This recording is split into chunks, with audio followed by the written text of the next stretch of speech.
Bueno, tocó en esta legislatura iniciar los trabajos de esta Comisión de Hacienda y Sector Público con la comparecencia del Síndico Mayor para valorar el informe definitivo de fiscalización de la Cuenta General de 2013. En esa comparecencia, las conclusiones y recomendaciones que se hacían desde la sindicatura hacia la Administración del Principado de Asturias no diferían mucho de las que se vuelven a plantear en este informe de 2014 y tampoco difieren demasiado de las de ejercicios anteriores, lo que para nuestro grupo parlamentario indica que algo falla. Y lo que falla es que no hay mecanismos suficientes para invertir la tendencia del Gobierno asturiano, porque no mejora su funcionamiento para responder a las necesidades del órgano de fiscalización de sus cuentas. No se incluye en la memoria de la Administración asturiana y sus organismos autónomos todos los estados previstos en el Plan General de Contabilidad Pública, como tampoco ocurría en años anteriores. No se dispone de contabilidad adecuada de los gastos de financiación afectada que permita conocer desviaciones de financiación. No existen indicadores de cumplimiento de objetivos programados relacionados con gastos por programas. No se dispone de un inventario actualizado de bienes y derechos, por lo que no es posible fiscalizar adecuadamente el inmovilizado no financiero del balance. No se han facilitado las cuentas anuales de 10 de las 32 entidades participadas por el Principado, con lo que no fue posible verificar la provisión por depreciación de valores negociables contabilizada en 7.700.000 euros. No se ha podido verificar el destino al que se ha afectado la financiación obtenida con cada préstamo. Las limitaciones de acceso impuestas a la información que han sido impuestas desde la Administración del Principado a la Sindicatura impiden formular una opinión sobre el grado de eficacia y eficiencia alcanzado en la gestión presupuestaria. En las cuentas del SESPA hay una diferencia de más de 8 millones en la conciliación entre contabilidad financiera y presupuestaria del capítulo 2, el de gastos en bienes corrientes y servicios. Se presenta además un saldo distinto entre los fondos líquidos del remanente de tesorería y la tesorería de balance, y además ninguno de ellos coincide con el saldo comunicado por los bancos. Hay una sobrevaloración de deudores presupuestarios por fondos mineros de más de 166 millones. Hay un crecimiento del endeudamiento que puede comprometer la viabilidad económico-financiera del Principado a futuro, y las operaciones que se hicieron lo fueron al margen de la necesidad de que la Junta General lo formalizara por ley, además de que las autorizaciones a la consejera de Hacienda como justificante al reconocimiento contable de los derechos del presupuesto de ingresos se concluye que incumplen los principios contables públicos. No se facilitan los cuadros de amortización relativos a préstamos vivos. Se persiste la comisión de irregularidades a la hora de utilizar los sistemas de contratación pública, prevaleciendo sistemas más dirigistas frente a los abiertos.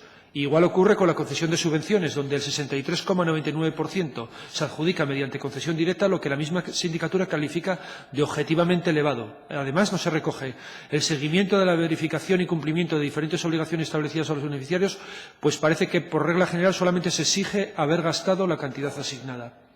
Nuestra valoración de toda esta situación es muy crítica. Se reiteran demasiadas veces las mismas conclusiones en los informes de la sindicatura.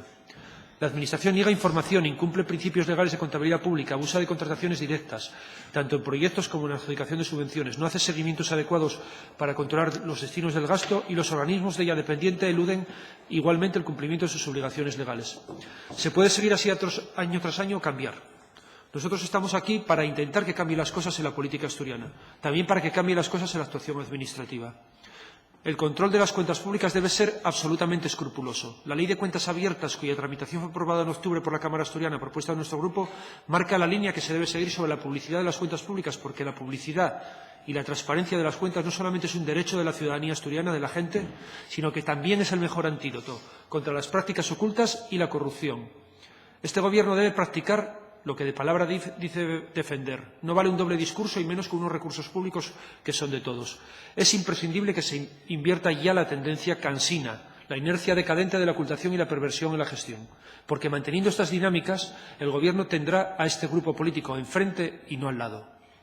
Y analizando el papel de la sindicatura en este escenario de desorden contable, opacidad de cuentas y falta de expectativas de mejora, echamos en falta una actitud más crítica, beligerante y ambiciosa por parte del síndico mayor. De su comparecencia se deduce una voluntad muy mejorable respecto al objetivo de ella, que no es otro que dar luz a la ciudadanía a través de la Junta sobre las cuestiones que afectan a las cuentas públicas.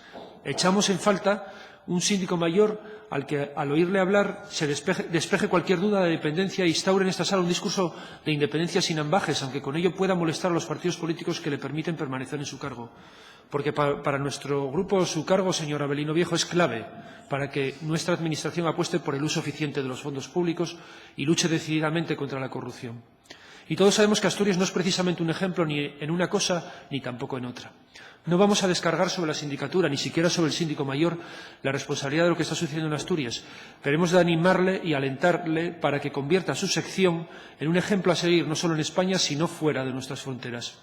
Ahora mismo nuestra sindicatura es correcta y profesional, pero ante un Principado de Asturias tan manchado de sombras y redes clientelares no nos basta con una buena sindicatura. Necesitamos la mejor de las sindicaturas.